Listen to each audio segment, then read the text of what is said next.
Learning and Development here. Thank you so much for joining us today. We are so excited to be teaming up with the lab once again to bring you the CES wrap-up for 2018. The lab is going to be presenting their findings to us today. And as we go, if you have any questions, be sure to shoot them to us through the questions box or the chat box using the webinar platform, so we can get those answered for you either throughout or at the end. And we'll definitely make some time at the end just for some Q&A, because I'm sure everyone will have a lot of great questions. So without further ado, I'm going to pass it over to the lab team. Hey everyone, this is Adam Simon. I am the head of strategy for the lab. Just a quick overview in case you're not familiar with us. I hope you all are. The lab is one of the longest running media futures agencies. We've been around for more than a decade. And as part of IPG, we're a small team, but we meet with over 300 partners every year. Partners being not just the big boys like Facebook and Google, but also tons of startups to help identify new and emerging technologies and when they might be actually ready to activate with our brands that we work with every day. So we partner with and Initiative and other agencies throughout the IPG network. We also are very focused on offering our POV and perspective on these emerging technologies and changing consumer behaviors because of technology, where those two things intersect and unlock new opportunities for brands. So that is through a lot of publishing a lot of content and going to shows like CES. The lab has actually been at CES since Saturday night.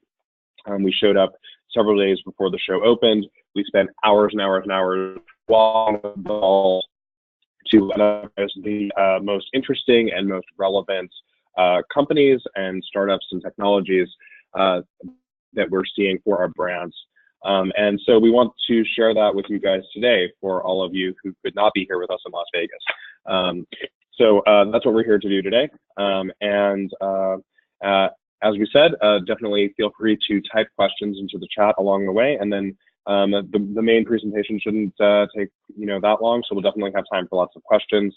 I'm sure you guys have been seeing news come out for CES all week, so happy to address any questions that you're seeing. Obviously, our goal is always to provide more depth than you might be seeing in the mainstream media, and of course, relevancy for our brands. So I'm happy to answer any of those questions about any specific thing that we're talking about here, something you might have heard of, or even just questions for the brands you might be working with.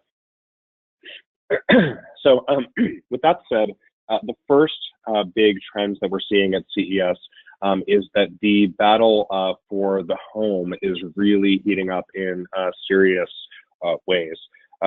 So until recently, a lot of the major technology platform owners that we work with, when I say major technology platform owners, I'm mostly referring to Apple, Google, Facebook, and Amazon, the four biggest technology companies, and the ones that have both obviously the two mobile platforms, as well as the major e-commerce platform, and also obviously the major social platform. There are two major advertising platforms and mobile platforms. So until recently, those major technology platform owners were pretty absent from CES. CES, of course, traditionally the show where we saw lots of new appliances and lots of new TVs.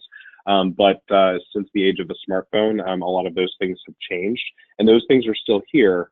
But those major technology platforms, which are really guiding consumer culture, have tended to focus their product announcements at their own events. They're important enough that they can hold their own events later in the year. And this changed kind of in a big way last year when Amazon's Alexa was really the star of CES 2017. Even though Amazon didn't have an official presence, most of the most exciting announcements were centered around the vast quantity of devices that embedded Alexa or were controlled by Alexa. So this is actually a recap slide from last year. Just as a reminder, Alexa really stole the show in 2017. In 2018, we're seeing Google Assistant everywhere, from TVs to pet feeders to 16 third-party speakers that are embedding the service. Several new products, including connected locks from Slange, I think that's how you pronounce that, appliances from Whirlpool.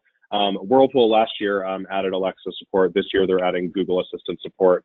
We're seeing a lot of companies on the appliance side and even the TV side really add support for both, which is great. It's very early in the game for these platforms, so it's good to see them not restricting consumer choice.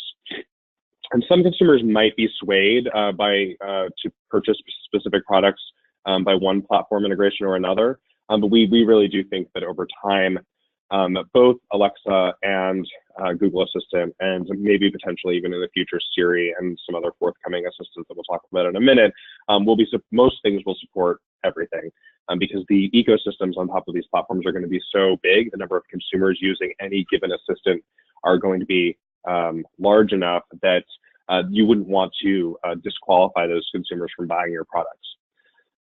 Well, the interesting trend that we're seeing now is consumers used to choose things like appliances for your kitchen or your bathroom, let's say, from a single manufacturer for aesthetic reasons because they matched and they looked good together. Today, that's actually morphing into more of an ecosystem play around technical abilities. So, like, for example, LG announced an integration in their kitchen appliances where you could actually choose a recipe on the screen on your refrigerator, and it would preheat your oven and set your oven's timer and settings for whatever recipe you were ready to make. And then it would also pre-program your dishwasher. So, for example, if you were making something like lasagna or mac and cheese that was going to have a lot of baked-on cheese that was going to get stuck to your pans, your dishwasher would know that and can be pre-programmed, you know, at a high scrubbing caliber, basically. Similarly, we saw announcements from Kohler in the bathroom where you could actually use your mirror to talk to Alexa. The Alexa was actually embedded in the bathroom mirror, and you would be able to use that to turn on your shower, and it would know the temperature and water pressure that each member of the household would actually prefer. So we're actually seeing that the benefit for buying from a single manufacturer used to be one of aesthetics. Now it's really turning into more technical feature benefits from having a lot of appliances from the same manufacturer. So, and right now we're really seeing those battles emerge room by room. Like I said, LG is focused on the kitchen. Whirlpool is mostly focused on the kitchen, although they do have laundry as well. Kohler obviously focused in the bathroom. Samsung is in the position of having the potential to dominate the entire house because they do make appliances in pretty much every category, as well as obviously televisions and Android phones. Samsung this year, like the past 2 years, has said that they're really going to integrate all of their products into one ecosystem.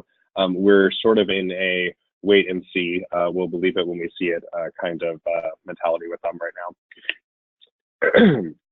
So on the Google Assistant side, aside from third-party integrations, Google's also announcing an update to the platform, which matches Amazon's Echo Show, which is the device with a screen. So it's adding adding a screen to a smart speaker. Google has been everywhere at CES this year. There are some examples here on the right of just other activations. They wrapped the entire monorail in Vegas. These little ball machines, there were 2 of these little ball machines. There was a huge Google tent that got rained out early in the show. And tons of third-party shows, manufacturers at the show had "Hey Google" branding all over their booths. It really suggests, I think, that Google subsidized some portion of those booths and really bought their way into the headlines this year. I think Google was really feeling crunched by how much press Alexa got last year. From our perspective, it looks like a lot of what we saw last year from Alexa was really what we would sort of consider earned attention. Google has really paid their way into the headlines this year at CES. And I just, notably, that is because from everything we've seen, Alexa still has about 70% market share in smart connected speakers. So Google is obviously a prominent competitor for Amazon. They obviously have certain technical advantages, and they are making their own inroads with third-party integrations. But as far as consumer adoption of their own branded devices, Alexa has still been far outstripping Google in terms of that. So notably absent from much of the conversation at CES this year is Apple. And there have actually been a couple of articles just in the past 24 hours about how, if you think back pre-Alexa, so before 2017, Apple used to actually dominate CES's attention without actually having an official presence here because the iPhone was so significant and so important. And the ecosystem that popped up around the iPhone really spurred a lot of innovation that you could see on the show floor. That largely changed with Alexa last year, where she really stole the show. And this year, like we said, the smart home platform war is really heating up, and Apple does have their own smart home platform called HomeKit, which obviously integrates with Siri, but also other devices. And HomeKit was definitely present, but it was a little less prominent than you might think. Despite a solid showing of partner integrations, I think the delay of Apple's smart speaker, the HomePod, which was supposed to release before Christmas and is now coming out sometime in early 2018, it means that a lot of media outlets have sort of dismissed Apple and their role in the smart home, just dismissed them out of hand. From our perspective, voice is just one of the control mechanisms for the connected home. I think it's a mistake to assume that voice is the sole platform for the connected home, which is what a lot of sort of mainstream media is sort of jumping to that conclusion. And Apple's platform does have some structural advantages that shouldn't be ignored. Most notably, they are the only major technology player with a successful wearable device. One thing to keep in mind, the media talks about Apple Watch in lots of weird ways. There are at least as many Apple Watches in market right now as there are Google Home devices, and quite possibly more. No one really shares numbers at this point. It's very frustrating. Apple used to reliably at least share device sales numbers, but they are not for the Apple Watch. And of course, Google and Amazon tend to not share device sales numbers either. So a lot of it is speculation, but we know there are probably 35 to 40 million Apple Watch sold, which is more Google Home device. Just something to keep in mind when you read how the mainstream media sort of talks about these devices and these platforms.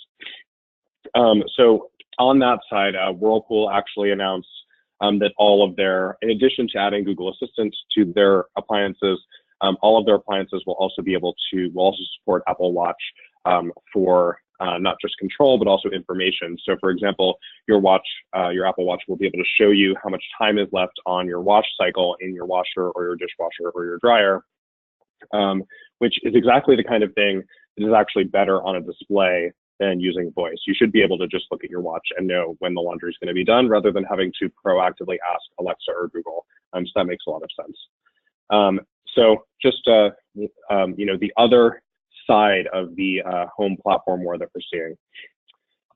And lastly, the other thing that we're seeing, and this is really some scuttlebutt and rumor from the show floor, is that we might actually have a new stealth entrant into the home platform wars.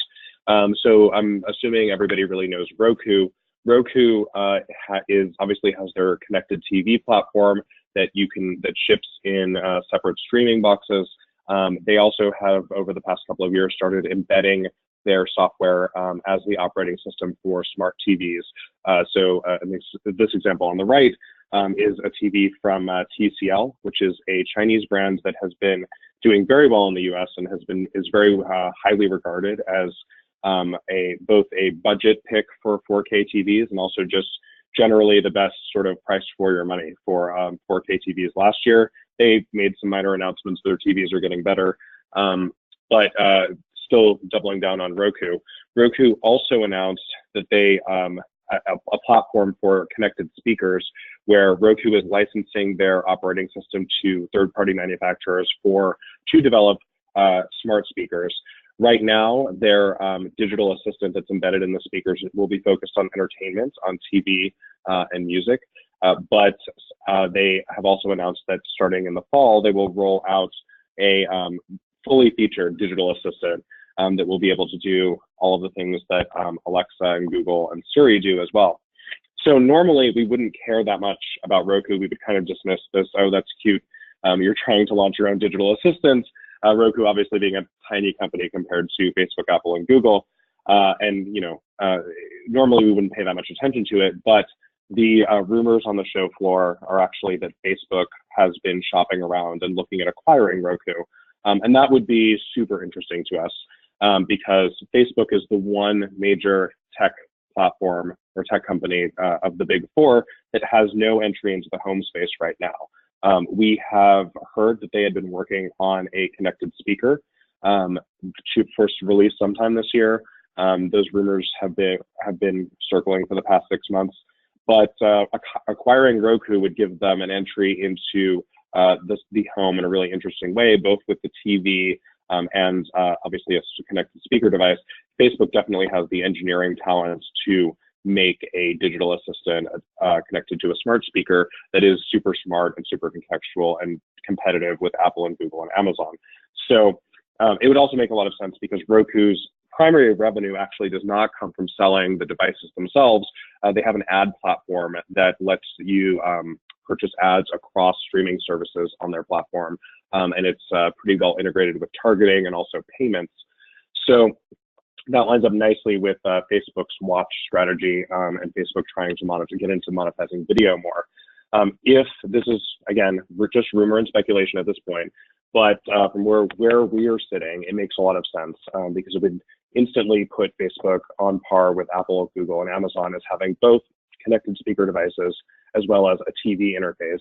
And we consider both of those two of the major entry points into the home platform. So obviously, like I said, this is still rumor, but something to keep an eye on. And it certainly looks like Roku is lining themselves up for an acquisition.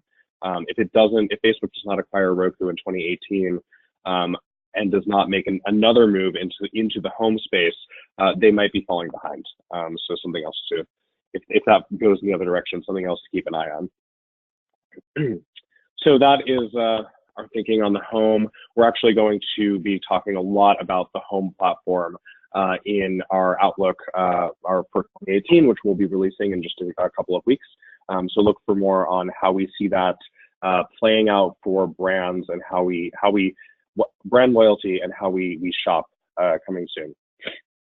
So on to the next trend from CES, the future of mobility. CES over the past several years has become kind of a mini car show as well. All of the major car manufacturers are here showing concepts. A lot of these, maybe more so than other categories even, there's a lot of concept cars that we see that never actually make it off of the show floor and into the real world. And it's interesting to see how these companies are thinking about transportation in the future. One thing we've been talking about a lot is mobility as a service or transportation as a service. We've seen both BMW with their Reach Now platform and Mercedes with their Car2Go platform, or Daimler, who owns Mercedes, with their Car2Go platform, really trying to basically make the equivalent of city bikes for cars. Those things have been somewhat successful and are certainly useful in cities that are more commuter focused, like New York. We saw on the show floor some new concepts from Mercedes' Smart division that makes the tiny little smart cars. They had a new concept for smart cars there. This is a space we're watching pretty closely, just in terms of how consumers actually purchase vehicles and what percentage of consumers will move to constantly renting a sort of on-demand rental of cars rather than purchase, because obviously that affects a lot of our auto clients. We're also seeing a lot of influence on car design for cars that are meant to be driven by consumers, but that are clearly headed in the direction of autonomous vehicles. True autonomy is still a while away. We have several manufacturers who are saying in the 2019-2020 range they will have truly autonomous vehicles ready for market. The big question that we're looking at there is regulation, obviously. We can't, even if the technology works very well, it's going to take a while for laws to catch up to it. So that's obviously a big risk in that on that side of things. But we're also while we're waiting for that, we're seeing cars gain more and more safety features that are related to autonomy. And as that happens, they're also starting to transform the dashboard and the interior of the cars headed in the direction of things that the way that those vehicles will be designed once we actually don't have to drive them ourselves. So there's been a ton of announcements of sort of full screen dashboards and heads up displays that actually wrap the entire car in a digital display. Obviously, from our perspective, we are looking at towards autonomy, because once we don't have to drive cars ourselves, that opens up and unlocks a whole lot of new media time.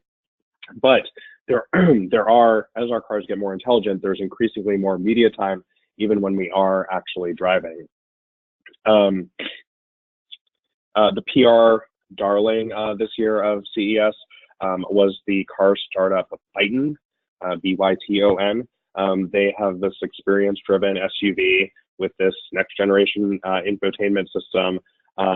This is something that we've seen regularly at CES. Last year, we had Faraday Future unveiled their car. Faraday Future's car was a high-end sports car that never actually made it to market, and that company is kind of imploding. Byton is a little more reasonable. I think their car starts at about $45,000 or $50,000 for an SUV. It's still very high concept. It'll be interesting to see if they actually make it to market. It seems to be a trend at CES that we basically have these single concept cars as entire companies launch at CES. And again, even if these things don't actually make it to market, it's pointing towards the direction that cars are evolving and giving us some interesting design ideas and design cues for how they might evolve before we get to autonomy. But jumping ahead and speaking of autonomy, one of the most interesting auto announcements was actually from Toyota and their e-Palette platform, which is a fleet of multi-use vehicles designed for cities that effectively function like a self-driving store on wheels. They are running partnerships with Pizza Hut, Uber, and Amazon, and to sort of figure out what the best use case for these things are. One of the ways we like to think about cars when they're truly autonomous, they stop looking like traditional cars and more like rooms on wheels. So what can you do with that? Well, you can transport people, obviously. You can also use them as sort of like an Amazon locker on wheels that rolls up to your house, so you don't actually have to go out and pick up the package at an Amazon locker or drop off the package you might be returning. And of course, the autonomous pizza delivery truck, which was well-timed. If anybody has seen the latest season of Black Mirror, there is an autonomous pizza delivery truck that plays a critical role in that, and that's exactly what Toyota announced at CES this year. I love it when things culturally line up that way. And then lastly, on the transportation and mobility front, a lot of technology demos around the technologies that are going to enable autonomy. We're basically at the point where the two ways that cars can understand the world are using camera interfaces and using LiDAR, which is a kind of form of laser radar. There's a lot of companies showing off their technologies for both of those here at CES. At the end of the day, it's probably most autonomous cars will use both, with LiDAR providing the content and cameras providing the context. And what we mean by that is that the LiDAR is going to help the car understand that there are where the other cars are, where the pedestrians are, where the edges of the road are, because it can help it see in 3 dimensions. Whereas the cameras are going to provide the context of things like traffic signs, street signs, storefronts, things like that. So in the end, it's probably going to be a mix of both. Depending on the automaker, people have chosen sides, but our perspective is really that most cars probably in the end will have both of those things. Excuse me. So on to our next trend. Our next trend is really around wireless charging going mainstream. And this is really sort of the result of the Apple effect. So this is one place on the show floor where we're definitely still seeing the halo effects of Apple's ecosystem. One of the big things that one of the big features of the new iPhones this year is the ability to charge wirelessly using the Qi wireless standard. Apple throwing their weight behind Qi really ended the debate. There were 2 competing standards, Qi and PowerMat, and Qi won, with Apple throwing their weight behind it. Power Mat's actually going to be folded into the Qi standard at some point in the future. And so we're seeing a lot of accessories that are charging phone, that are now enabling phone charging by just placing your phone down on top of them. And we expect that trend to extend to lots of new kinds of products. We did actually see a couch at CES that has wireless charging built into the arm of the couch. So if you sit down to watch TV or play video games, you can just place your phone on the arm of the couch, which is probably where you would put it anyway. And it can be charging while you do that.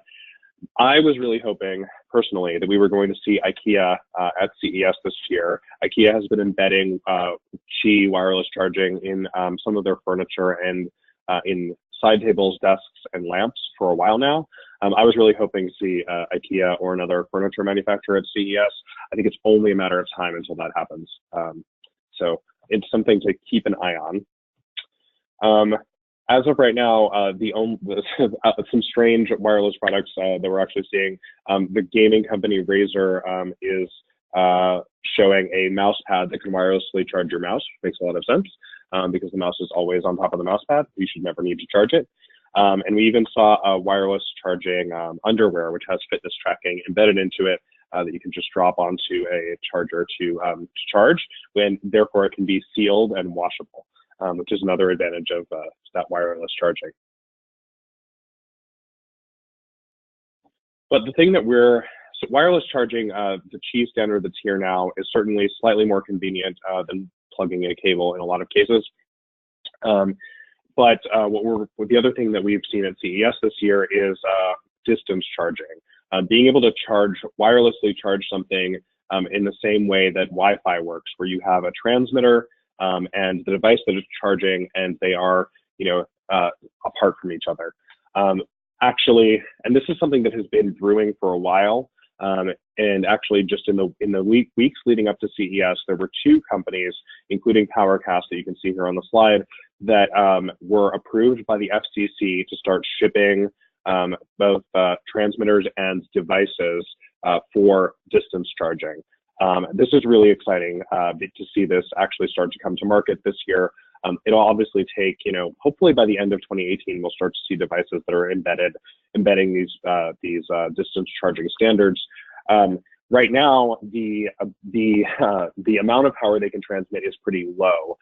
So we're not even close right now to being able to charge our phones at a distance. But we will probably start to see by the end of the year things like mice and keyboards, not even needing that special, mouse pad that Razer introduced, just being able to have the computer actually transmit power to the mouse or keyboard within a few feet. Right now, that's really the range we're talking about, is about up to 3 feet. Although one of the companies that was approved by the FCC has been approved for up to 80 feet. The problem with up to 80 feet is that the further away you get, the less power is transmitted.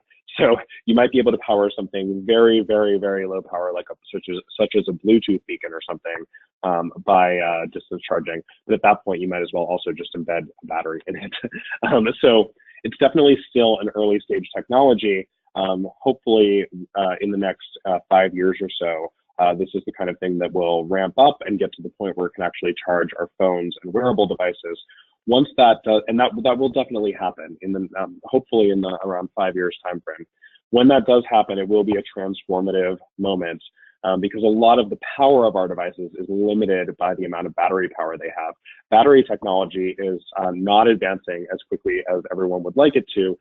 So distance charging is really where everyone in the industry is looking to sort of overcome the limits of having to constantly charge our devices and having to even monitor battery health.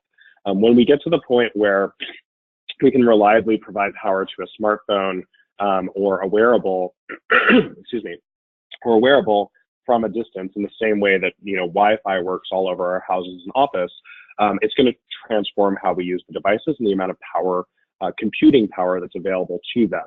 This is the kind of technology that is going to make things like augmented reality glasses possible to be able to be worn all day without having a heavy battery attached to something that would be worn on your face. So it's going to unlock totally new kinds of use cases, just in the same way that if you're old enough to remember when you had to plug the computer into the wall to get on the internet, everything changed once you no longer had to do that because you could access the internet everywhere. That's really sort of the caliber of change that distance charging will bring. And it's exciting to see that we finally will start to have products with that technology sometime this year, even if they are going to be modest. Every year at CES, there's always a lot of health and wellness announcements. In particular, a trend among digital health has been a diversification. There's basically some kind of startup attacking every kind of digital health or wellness or sports or fitness that you can imagine, and they're all here at CES. We have everything from a Fitbit that you insert in your ear that can track your hearing health, to a pair of sleep glasses that use light therapy to help regulate your circadian rhythms and help you get over jet lag, a connected mouth guard that can evaluate crash impact for athletes for sports such as football, and even an implant tracker that can monitor the health of your orthopedic implants and send updates to your devices to give you sort of an early warning in case there might be a problem with your implant growing. So there's everything from super mainstream uses like I want to get over jet lag to I have to monitor the health of my implant. Everything's here at CES, of course. We also obviously see some trends zooming out into health and wellness, which is a huge market that's constantly growing. L'Oreal introduced a new wearable ultraviolet sensor that's so small that you can stick it on your fingernail. It's designed to let you know when you've had enough sun and need to either get out of the sun or apply more sunscreen. They've had previously announced at CES, I believe last year, a patch that would do something similar. The patch was too expensive and too fragile and never made it to market. But this new device, they have promised will actually make it to market for in the sub $50 range. There's also always a lot of baby tech and pet tech at CES. Cocoon Cam has debuted a new baby monitor that uses computer vision to actually understand the rising and falling of our infant's chest, can alert you if their breathing rhythm changes. So it's obviously something super interesting and preventative. I've heard from a number of parents that's great, but they really want to know how sensitive it is because a half a second of a half a missed breath is not something that they want to be receiving notifications of constantly because they don't need any more anxiety over the health of their infant. We're also another startup that we saw is Right Eye. Their IQ system uses eye tracking to monitor your brain health and help early detect brain injury. And Allergy Amulet on the lower right, which is a portable food allergen and ingredient detection device. Sleep tech was one of the breakout areas at CES last year, and we saw a ton of more sleep products this year. They're actually one of the first things you see when you enter one area of the show floor is a lot of mattress companies showing up at CES. So it'll be interesting to see if CES becomes not only an auto show, but also a mattress show in the near future.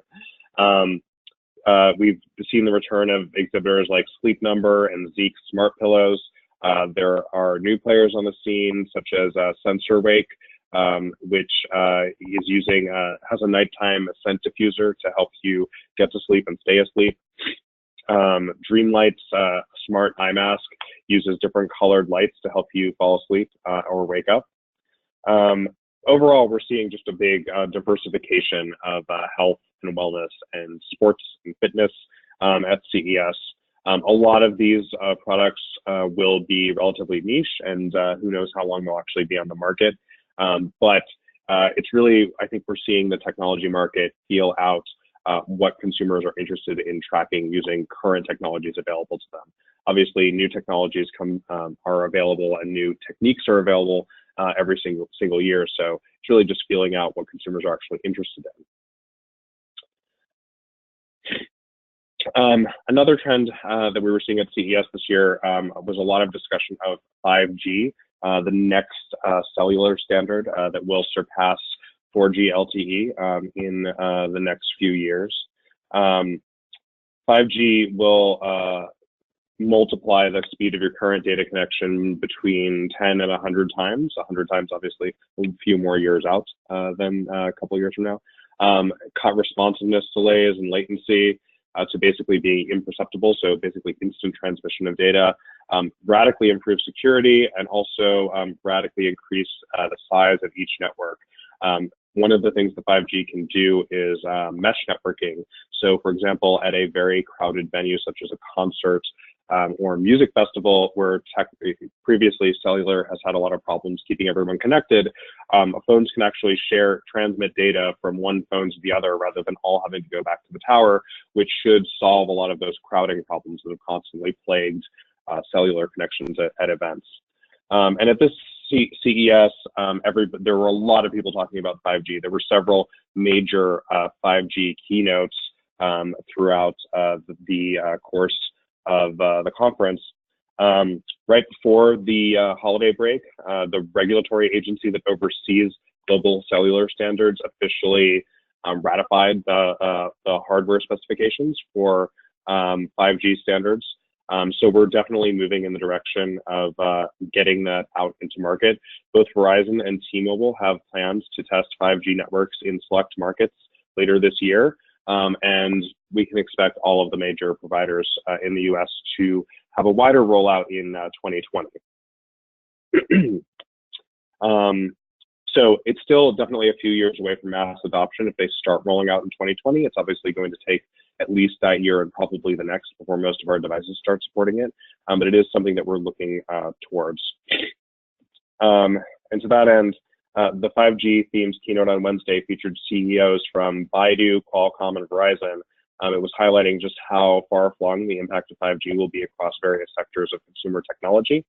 Verizon is focused on beating rival carriers to bring 5G to market, but chipmaker Qualcomm is more concerned with the technical standards and the pending regulatory approval that has been holding them back from designing these 5G chipsets for mobile and IoT. And Baidu, on the other hand, is already eyeing the huge potential that 5G could unlock in data collection, which it plans to fuel its AI development and autonomous vehicles. So, three major companies with very different viewpoints of what the impact that 5G will have. For most brands, though, the impending arrival of 5G poses just three concerns that they will need to address in the coming years. They'll need to update their mobile user experience once 5G enables new streaming and immersive media content. One of the things that 5G will enable is things like streaming 4K or even 8K at some point, virtual reality and things like that. So we'll need to be, once consumers' expectations shift to that kind of content availability, we'll obviously need to adjust our brand activations to support it as well. Brands will also need to move away from the assumption that the fastest connection a consumer has will always be Wi-Fi. That's something that in certain places and for a lot of consumers is already happening with LTE. But 5G is moving, even though there are new Wi-Fi standards coming, home landline internet is unlikely to advance as quickly as the 5G networks across the country. This is also going to enable things like the cellular providers to start providing home internet access as well. And that also will likely be bundled with over-the-top internet television along with that. They will have the bandwidth to stream over 5G connections up to eventually 8K video. So we're seeing a bunch of the cellular providers move in this direction already. T-Mobile has announced that they will be launching a TV service in 2018, and you can expect more announcements like that. For consumers, this is nothing but good news because it's really going to open up competition for both television access as well as home internet access, on top of all of the obvious benefits for mobile that are coming. And then lastly, brands will need to start exploring how they can use these 5G technologies around data collection, consumer behavior and personalization, that they can also employ artificial intelligence powered tools to personalize and even more target their messaging and their offerings to consumers. So those were the major trends. Just a few more things that we wanted to cover. There's always a ton of other things happening at CES. Robotics is always something that's fun and exciting to see on the show floor. This year, there were even more robots than ever. This is an Omron robot that is master at playing ping pong, which is always fun. There's always these game-playing robots. There are a ton of humanoid robots on the show floor, things like concierge bots, everything from telepresence robots, everything from these ping pong playing robots to a Segway puppy hybrid robot that you can ride or that will follow you around like a little pet. There was a catastrophic fail from a robot suitcase that was supposed to follow you, and unfortunately kept falling over. The robots also always provide a lot of comedy on the show floor as well. While they're always fun, they did dominate much of the South Hall this year at CES. We haven't seen a lot of great justification for this advanced engineering outside of manufacturing robots. Our favorite robot from the show floor was actually something called the Somnox, which was a cuddly little sleep robot that used light and sound and simulated breathing to help you fall asleep faster and wake up less frequently. The Somnox, the Somnox was not a humanoid robot, but actually a tiny little bean that you cuddled up to. And we think that Somnox is proof that even the most human of tasks does not necessarily require the form of a human, despite the amount of humanoid robots that are always shown at CES. One of the notable things about the robots is what they were displacing on the show floor, namely the prominent presence of gaming and virtual reality that had previously dominated the South Hall over the past few years. There were a few new products, including a VR gym concept, which we're kind of skeptical of because working out with a VR headset on your face is not exactly the most comfortable or easy. But the biggest announcement in virtual reality actually took place off the show floor as HTC announced a new higher-end headset and wireless adapter for their Vive line of products. It's been a relatively slow year of consumer adoption for VR in 2017. We're considering this year, 2018, to be a make or break year for the home consumer VR experience. There's going to be lower cost hardware coming to market. We were hoping to see some of that here at CES. It was not here really, but we should see the entry price for at-home VR really lower to the sub $200 levels by the holidays of 2018. And if consumers aren't jumping into VR at those prices, it indicates to us that the ultimate size of the market for home VR is going to be closer to the size of game consoles than to the size of smartphones. So it's something we're tracking closely this year as we've sort of seen a lot of the hype of VR wear off. More prominent than the VR announcements on the gaming side was Turner Broadcasting's massive booth for E-League, their professional esports programming. There were panels throughout the show, culminated in a packed house gathered to watch Shaquille O'Neal play a showcase game of Street Fighter, broadcast live from within the booth, which he lost spectacularly. We talk a lot at the lab about esports because after conquering Asia, esports has been rapidly growing in popularity in the US. It actually is outpacing traditional sports among younger millennials in the 18 to 25 range, and as therefore attracting the attention of both sports investors and advertisers alike. The buy-in for a new team in E-League is currently topping $20 million. So esports is definitely big business. It's something that we recommend all of our brands at least consider as part of their ongoing strategy to reach millennials. And lastly, just other gaming news to round out our coverage. The CES mainstay and boutique gaming developer Razer introduced a laptop dock for their gaming smartphone that they introduced last fall, and also integration with Philips Hue connected lights, so your game can extend off the screen and into the rest of the room. Well, we're excited about the return of the Hue platform that syncs color to content, and interested to see how that might extend to entertainment content as well. They previously had a partnership with the Sci-Fi Channel to sync ambient lights around your living room while you're watching sci-fi shows on TV. This new platform seems a little more robust. It's great that they're bringing it back. It also seems like it's architected to be integrated into all kinds of new experiences. So we're going to be watching that pretty closely. But this convertible smartphone, where you can pop your smartphone into a laptop dock and use the larger screen and keyboard, is an interesting response to what's happening in the gaming market as a whole. Namely, the breakout success of Nintendo's Switch console, which was designed from the ground up to be a portable home hybrid console, and the Switch has actually been the fastest selling game console ever in 2017. So interesting to see PC manufacturers respond to that. It will be interesting to see in the future if Sony and Microsoft will respond as well. From what we've heard, Sony and Microsoft definitely have announcements coming, but they will be held either until the Game Developers Conference or E3, the big gaming convention in Los Angeles, both of which happen in the early summer. So we'll be watching that as well. And that's our overview of CES. So we'd be super happy to take questions, any questions you have at this point. Thanks so much for that, Simon. A lot of really cool stuff happening. We do have a couple of questions that have already come in, but for those of you who have not submitted your questions yet, please be sure to get them in. We have about 12 minutes to take questions. So a couple of questions we already have, and actually a comment that we started out with earlier on when you first started the webinar. Kudos IPG Lab on keeping us in the loop via Twitter. That's from Boris. So thanks for your comment, Boris, and thanks, Lab, for keeping everyone up to date. First question. Given Roku and Facebook's existing video ad products, would you say that Facebook would end up being the most ad-friendly home platform of the big four?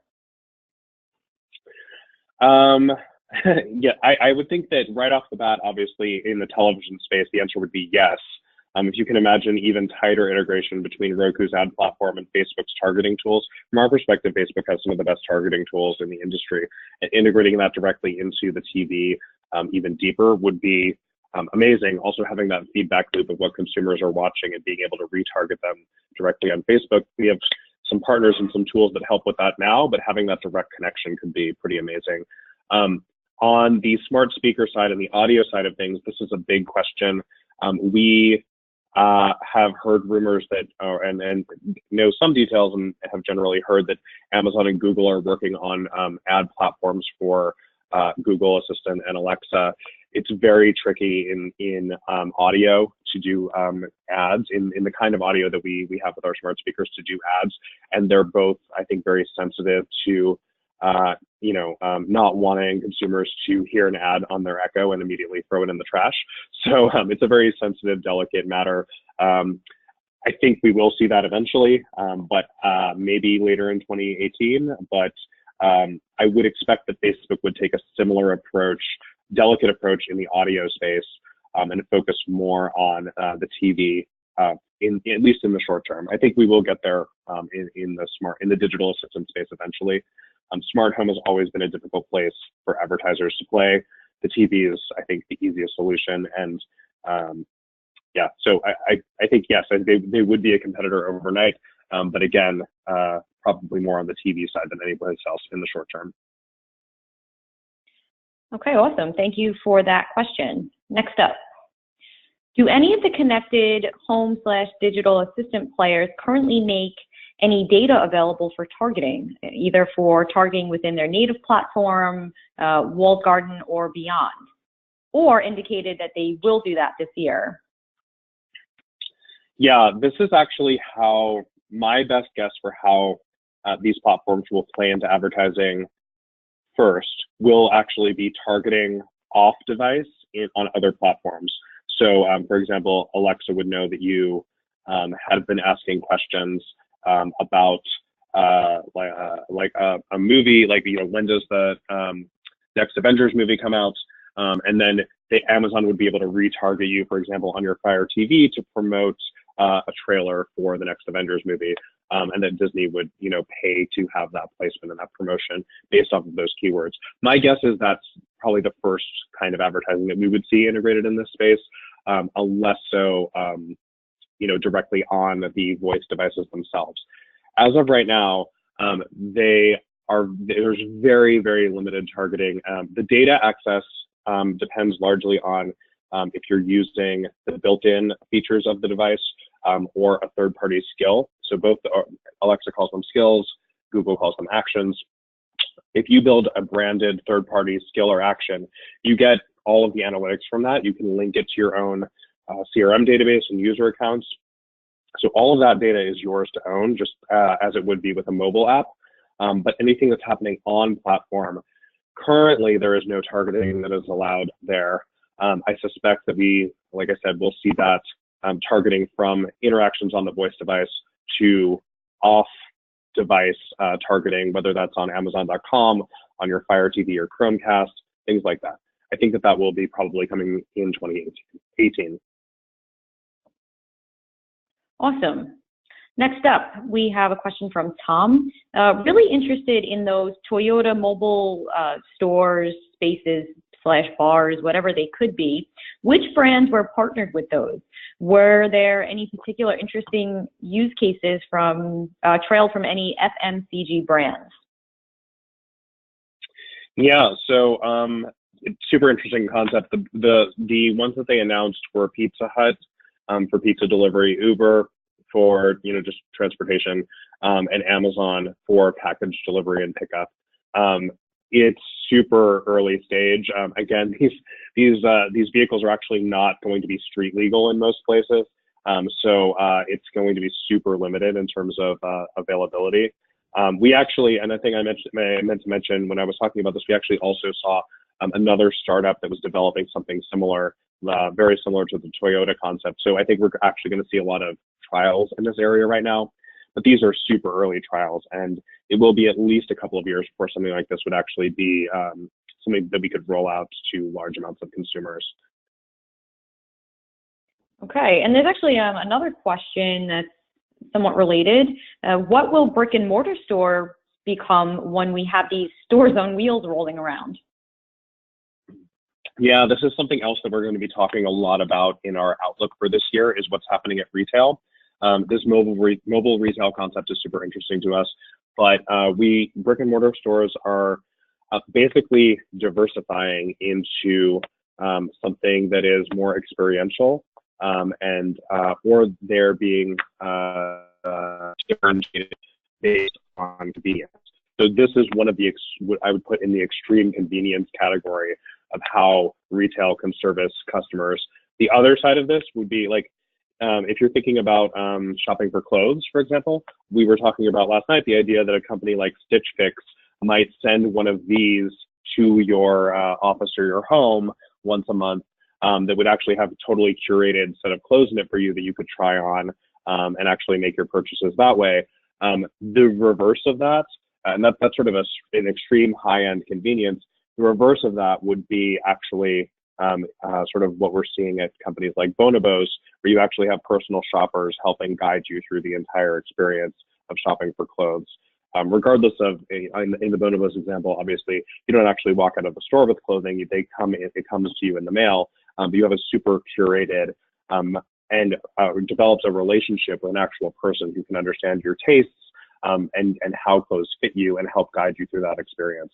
We're really seeing differentiation at brick and mortar around experience and convenience. Great, thank you for that question. Next up, how long do you think everyone will have wireless charging on their phones? I'm not sure if they meant wireless or wired charging, but I'd like to know about both. Yeah. Yeah, so the wireless charging, the Qi wireless charging is now in all of the sort of flagship handsets, obviously from Apple, but also from Samsung, also Google Pixel. Most of those sort of high-end smartphones have Qi wireless charging where you drop your phone on a pad today. I expect that now that the power mat is sort of out of the picture, that Qi will pretty quickly, it is a little pricey, but I think it will spread to pretty much all phones in the next probably 2 years. I would say we're probably not more than 2 years away from the Qi wireless charging being available, and even like, the sort of cheap $50 Android phones. In terms of distance charging, I'm not sure if you were asking about the Qi sort of drop it on a mat, or the distance charging. The distance charging, I think, is probably at least 5 years away from being shipped in high-end phones, and possibly even longer for low-end phones. Like I said, when I was talking about it, this is a very early stage technology. We're just excited that it's actually going to be shipping in products this year. And once consumers start to see that for things like headphones and keyboards and mice, they will obviously want it in other products as well. And I think we're going to see a lot of R&D investment in terms of getting those specs up to the point where we can charge our cell phones, because that's what everyone wants. Everyone wants energy to work like Wi-Fi. So I think my guess is something around 5 years. It could be a little bit longer than that. I don't think it's going to be less than that. Okay, great question. We have 2 more questions, and I think we should be able to squeeze them in here with the time we have. Any update on augmented reality at the CES?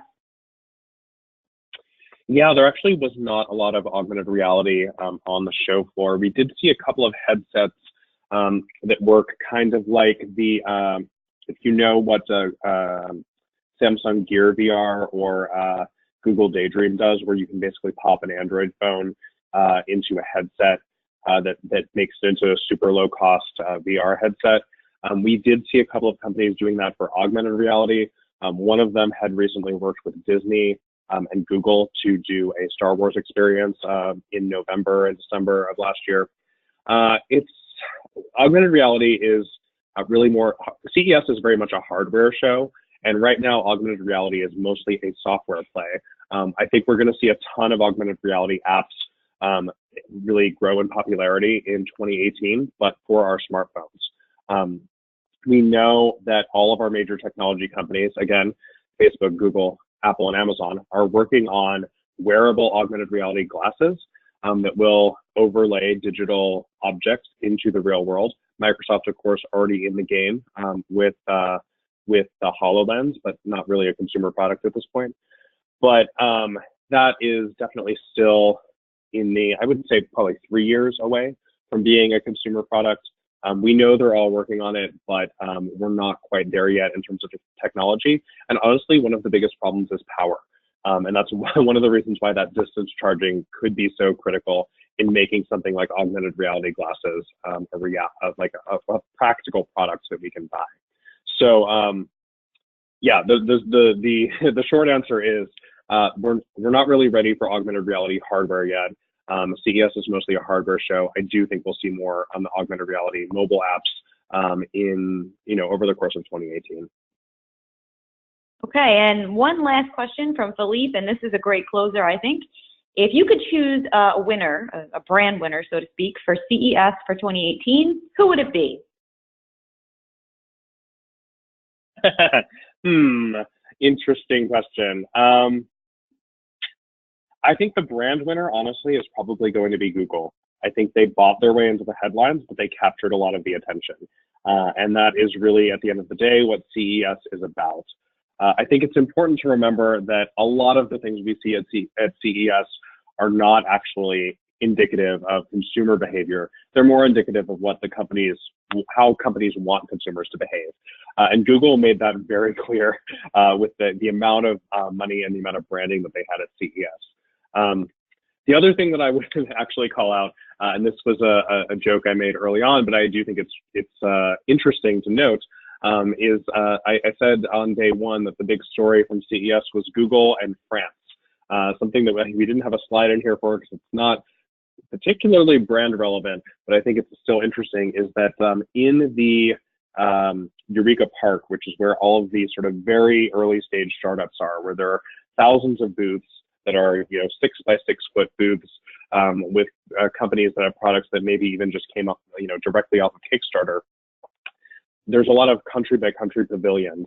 And France has been here at CES every year that I've been here. This year, France had about, I would say, between a fifth and a quarter of the entire Eureka Park filled with French startups.